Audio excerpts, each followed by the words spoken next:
네, 안녕하세요, 여러분. 오늘도 말씀을 읽기 오신 모든 분들을 환영합니다. 네, 오늘도 우리 같이 신구약 중간 역사를 조금 보려고 하는데요. 우리 어제까지 봤던 이 황제의 이름이 고레스라고 하는 왕에 대해서 같이 봤습니다.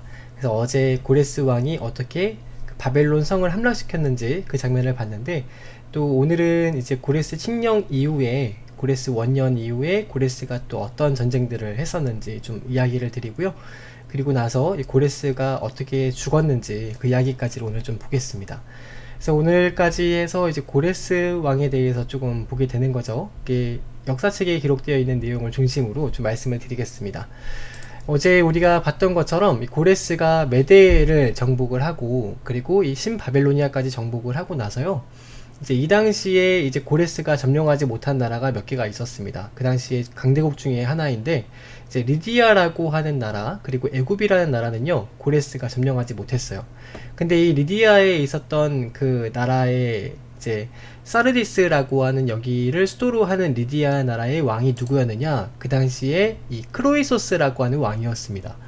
여러분, 이걸 목사님이 3일 전에 말씀을 드렸었는데, 크로이소스가 그 당시에 미디아에 여동생을 보냈었다라고 했었죠.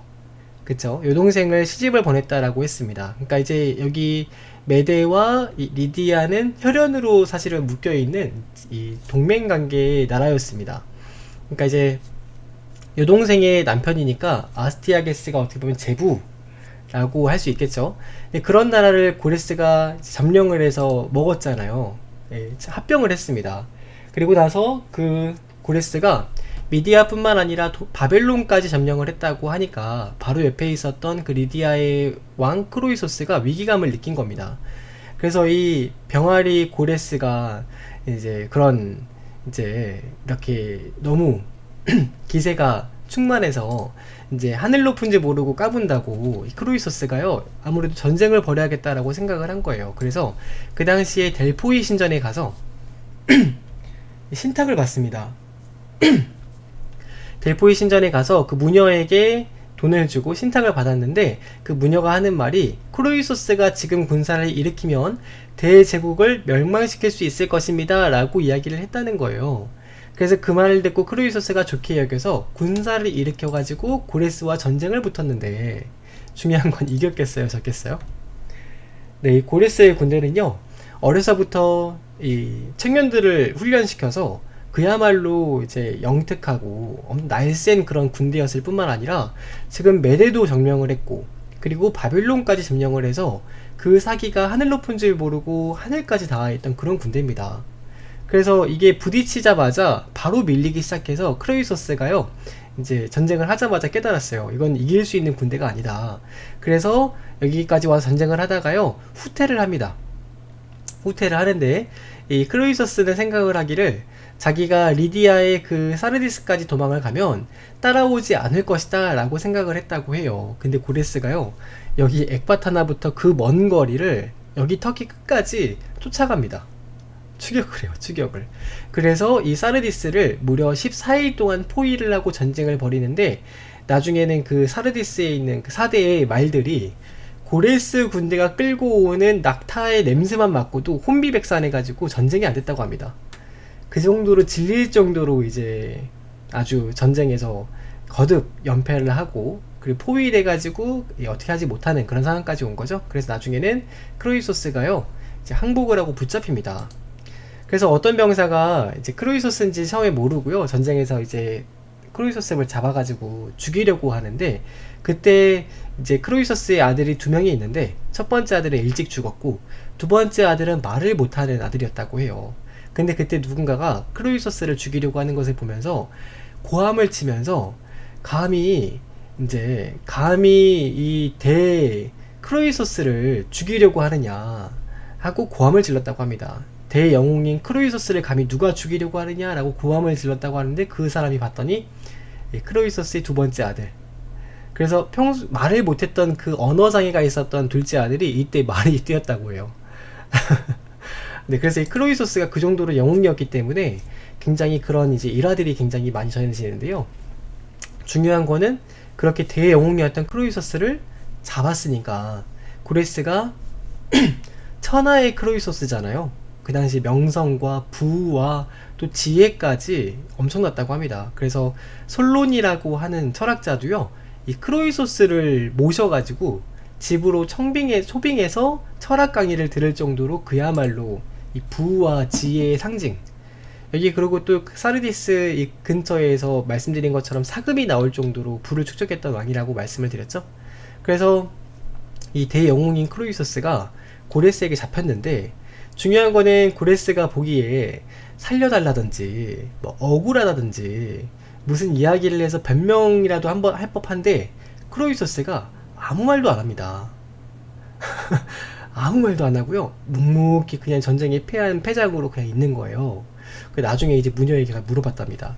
무녀에게 왜 그런 운명을 그 크로이소스에게 이제 델포이 신전에서 왜 그런 운명을 점지해 줬느냐 라고, 신탁을 왜 그렇게 줬느냐 라고 했더니, 그 무녀가 나중에 하는 말이요, 신탁을 내려서 대제국이 멸망할 거라고 말을 하긴 했는데 어느 제국이 멸망할 건지를 말하기도 전에 크로이소스가 나가버려서 말을 못했다.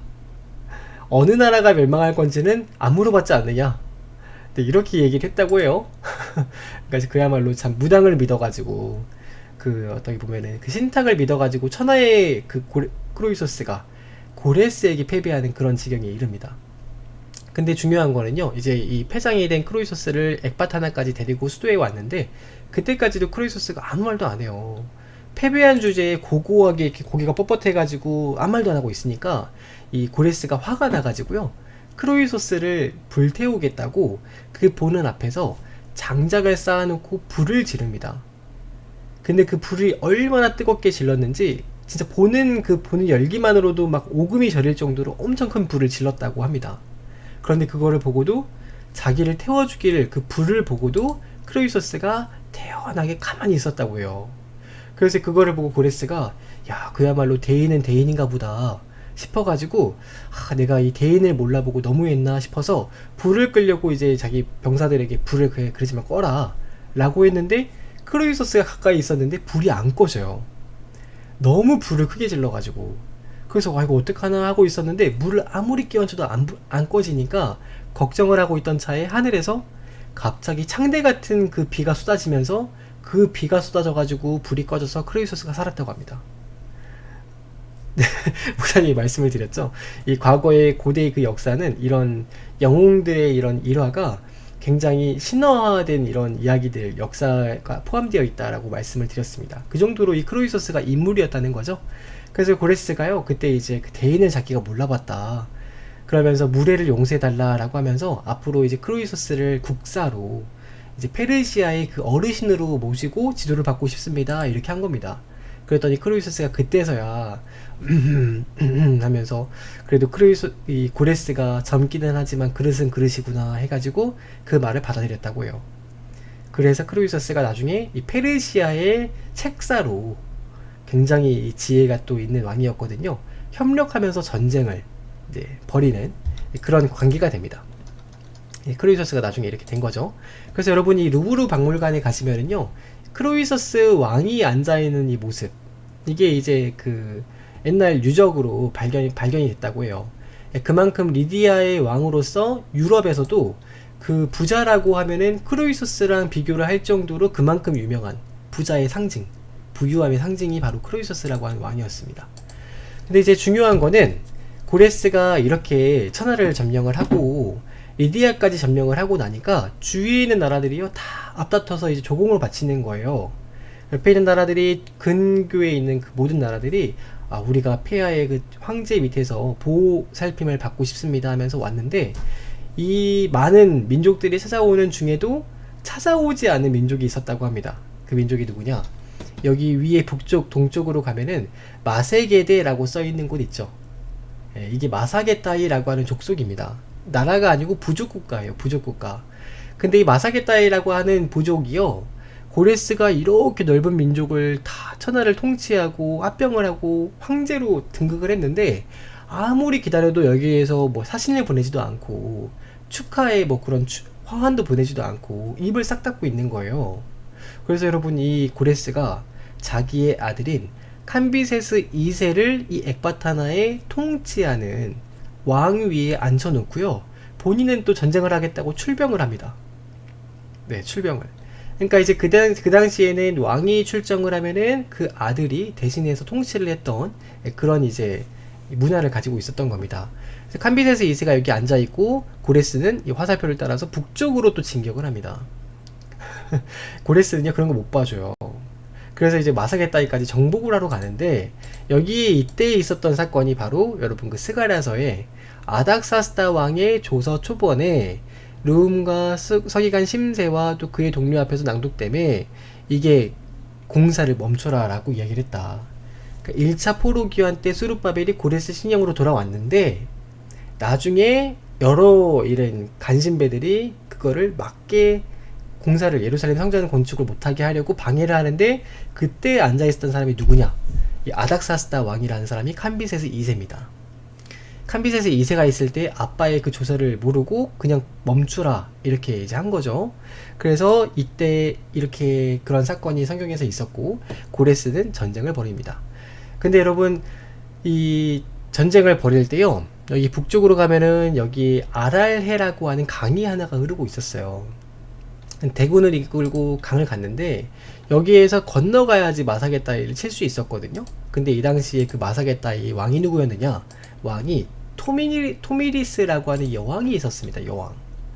근데 이 토미리스라고 하는 여왕이 고레스가 딱 여기까지 오니까, 진격을 오니까요, 편지를 보내요. 편지를 보내서, 아니 이 강 하나 건너지 못해서 쩔쩔매고 있느냐, 우리는 치사하게 강을 건널 때 기습하거나 급습하지 않는다. 우리가 군사를 40km 뒤로 뺄 테니까 안전하게 천천히 건너와서 한판 붙자. 아, 그것도 아니면은 혹시 너희가 겁이 나서 건너오기 싫거든, 우리가 건너갈 테니까 너희가 군사를 40km 뒤로 물러라, 한판 붙자. 이렇게 편지를 쓴 거예요, 이 여왕이. 여장부죠, 여장부. 그래서 고레스 참모들이 다 모입니다. 모여가지고 어떻게 할까 의논을 하는데, 모두가 한결같이 하는 말이, 아유 폐하, 우리가 저 강을 건널 필요가 있습니까? 저들 보고 그냥 건너오라고 하시지요 라고 해서, 그냥 우리가 군사를 무르고 저들에게 건너오게 하자고 이렇게 다 이야기를 하는 거예요. 근데 그때 그 리디아의 왕이었던 크로이소스가 유일하게 반대를 하면서 뭐라고 하느냐, 전쟁은 폐하, 기세입니다, 기세. 우리가 강을 건너가지 않고 뒤로 군사를 물렸다가 혹시라도 패배하기라도 한다면, 우리 지금 바로 뒤에 있는 우리 그 페르시아 제국이 우리 자녀들과 우리의 가족들이 다 전쟁에 휘말려 가지고 공경을 당할 거 아닙니까? 전쟁은 기세니까 건너갑시다. 여러분, 누구 말을 들었느냐, 이 크루이소스의 말을 듣습니다, 고레스가. 그래서 강을 건너겠다 딱 했더니, 진짜로 이 토미리스 왕이요, 군사를 물려요. 40km 밖으로 군사를 물리고 강을 다 건널 때까지 아예 공격을 안 오는 겁니다. 대단하죠. 알고 보니까 이 마사게다이라고 하는 족속이 유목민족인데, 그야말로 야만족이라서 엄청 강하고, 또 말을 타는데 그 안장도 올리지 않고 그냥 말을 타면서 바람같이 막 날아다니는, 그야말로 그런 야만이라는 거예요. 근데 중요한 게, 이들이 불을 사용하지 않고 고기도 날것으로 먹는, 그럴 정도로 사나운 그런 이제 족속이라는 겁니다. 그래서 이제 이 크로이소스랑 또 고레스가 꾀를 내서, 아, 우리가 굳이 저들을 힘으로 이겨야 되겠느냐 해가지고요, 머리를 씁니다. 그래서 엄청나게 맛있는 음식이며, 이 사람들은 고기를 구워 먹질 않잖아요. 그러니까 고기를 구워가지고 구수한 냄새가 나게 이렇게 딱 해가지고 음식을 차려놓고, 그 전쟁에 패해가지고 도망간 것처럼 도망을 가요. 그러니까 이 사람들이 전쟁에서 휘휘 하면서 막 따라가다가 도망가니까, 딱 가다가 그 진짜 한복판에 놓여있던 음식이며 막 이런 상들, 심지어 거기다가 술을요, 40도에서 50도 정도 독주를 준비했다고 합니다. 그러니까 이 야만인들이 그거를 보고 도망을 가니까 신나게 쫓아왔다가, 거기다가 놓여있는 술이며 그런 고기며 빵이며 이런 거를 이제 전리품이라 해가지고 막 먹었던 거죠. 그래서 막 먹고 마시고 축배를 드는데, 나중에 이제 해롱해롱하고 있는 그 마사게다이 족속에게 고레스가 와가지고 역습해서 다 잡아버립니다. 그야말로 싱겁게 끝난 거죠. 그런데 중요한 게, 이렇게 전쟁이 이기고 났는데 토미리스라고 하는 여왕이요, 편지를 보내요, 고레스에게. 뭐라고 하느냐, 아니 이 고레스라고 하는 놈이 강을 건너서 오길래 남자인 줄 알았더니 힘이 없어가지고 우리 아이들을 꾀를 써가지고 잡아가느냐. 우리가 힘이 부족해가지고 진 게 아니고 너희 그런 간교함 때문에 진 거 아니냐. 그러지 말고 힘을 가지고 정정당당하게 싸워보자. 네가 남자라면 한판 붙어라. 이렇게 편지를 보내요. 고레스가 화가 나가지고 아니 이 여자가 보자 하니까 하면서 그 잡아놨던 군사들을 다 풀어줘 버립니다. 근데 중요한 게 그 당시에 그 잡혀있던 사람들 중에서요, 왕자가 있었어요. 왕자가 이 스가르가 피세스라고 하는 그 토미리스 여왕의 아들이 있었는데, 이 왕자가 자기가 붙잡혀가지고 어머니를 볼 낯이 없는 거예요. 야만족이고 전사들이라고 했잖아요. 그래서 이 치욕을 견디지 못하고 자살을 해버립니다. 너무 치욕스러워서. 근데 또 그 왕자가 치욕스러워서 자살을 했다는 소문이 토미리스 여왕의 군대에 삽시간에 다 퍼져요. 그래서 그 뒤로 전쟁을 벌이는데 마사게타의 족속이 진짜로 자기의 목숨과 죽음을 불사하고 미친듯이 달려드는 겁니다. 그래서 그 전쟁이 얼마나 격렬하게 붙었는지 나중에 그 전쟁에서 고레스가 죽어버려요. 너무 허무하죠. 여러분, 이 대영웅인 고레스가 이 전쟁에서 여러분 패해서 죽습니다. 어떻게 생각해보면 고레스는 그 고레스 칙령을 위해서 하나님께서 고레스 칙령을 남기고 또 자기의 사명을 소임을 다하고 데려가신 거 아닌가 싶을 정도로 이른 나이에 이렇게 죽는 겁니다. 여러분, 그래서 중요한 교훈이 하나가 있는데요, 사람이 적당히 져줄 줄도 알아야 되는 겁니다. 여러분, 이기고 끝까지 이기려고 하면은요 반드시 이런 일도 생기는 거예요. 여러분, 마사게타의 족속, 그 조그만 족속이 하나 안 오면 어때요? 그 족속 같은 거 하나 좀 내버려 두면 어떻습니까? 예외라고 하고 두면 되잖아요. 근데 그거 때려잡겠다고 갔다가 이렇게 고레스가 죽임을 당한 겁니다. 여러분, 힘이 있는 나라라고 해서 작은 나라에게 무조건 다 이기거나 그러는 거 아니에요. 아무리 큰 나라라고 하더라도 여러분, 그 페르시아의 그 큰 나라도 마사게타에게 지는 거 아닙니까? 그 페르시아의 그 큰 나라도요, 나중에 마라톤 전쟁이라고 마게도냐라고 하는 작은 나라에게 집니다. 여러분, 일본 그 조그만 나라도 청나라 대군이랑 붙어가지고 이기는 거 보세요. 러시아도 여러분 일본하고 붙어서 지잖아요. 심지어 미국도요, 베트남 같은 나라랑 붙어서 질 때도 있다는 거예요. 여러분, 심지어 소련도 아프가니스탄에서 집니다. 그 작은 아프가니스탄 민족을 못 이겨가지고 울면서 도망을 가요.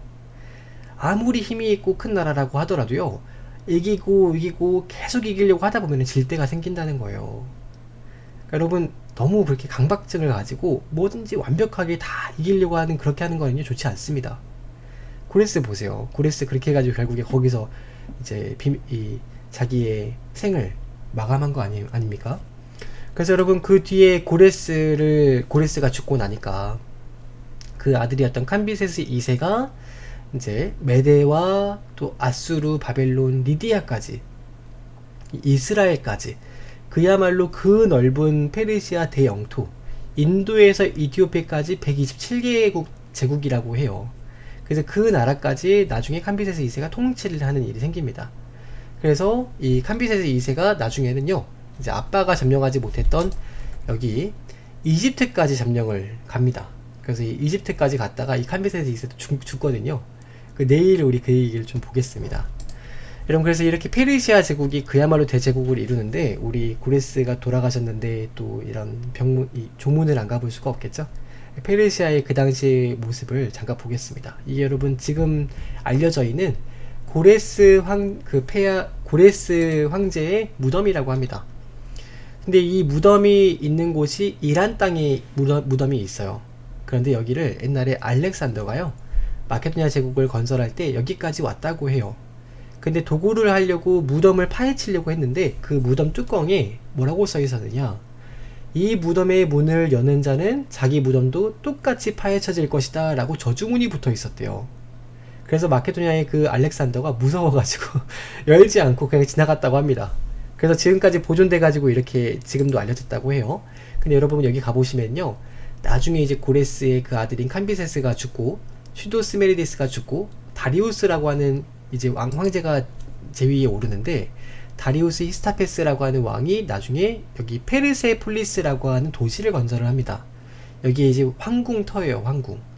페르시아의 그 127개의 도시 나라를 다스리는 제국의 그 제왕이 머무는 왕궁터입니다. 근데 왕궁의 길이가 여기서부터 저기까지 1km. 건물 하나가 이 왕궁터 자체가. 그래서 이렇게 어마어마한 그 궁궐을 지어놓고 이렇게 생겼다고 해요. 이게 위에서 보면은 여기 사람이죠, 사람. 그야말로 엄청난 규모죠. 그래서 이제 127개 나라에서 사람들이 조공을 바치러 올 때 여기 황궁터의 가장 높은 곳에 앉아가지고 그 왕궁의 규모로 압도시켜서 심리전을 펼쳐가지고 길을 못 보게 하려고 그 정도로 이렇게 했다고 합니다. 그래서 여러분 이 왕궁터의 주춧돌이 얼마만큼 되느냐, 여기 기초석이 이 정도예요. 기초석이 이게 제일 밑에 있는 기초석입니다. 제일 밑에, 가장 밑에 그냥 두는 기초석, 그 위로 돌을 쌓아서 올리는데 기초석의 크기가 거의 2m입니다. 2m. 어마어마하죠. 여러분 이 정도의 대제국을 건설했던 나라가 고레스 황제가 건설한 그 페르시아 대제국입니다. 그 이제 페르시아 대제국도 얼마 못 가서 이제 쇠퇴하는 길을 걷는데요. 그 이야기는 우리 조금 더 뒤에 이어서 보도록 하겠습니다. 여러분 오늘은 여기까지 같이 말씀 보겠습니다. 오늘 하루도 고생 많으셨고요. 평안한 밤 되시길 바랍니다. 목사님 내일 이 시간에 또 10시에 같이 말씀 보도록 할게요. 여러분 안녕히 주무세요. 안녕.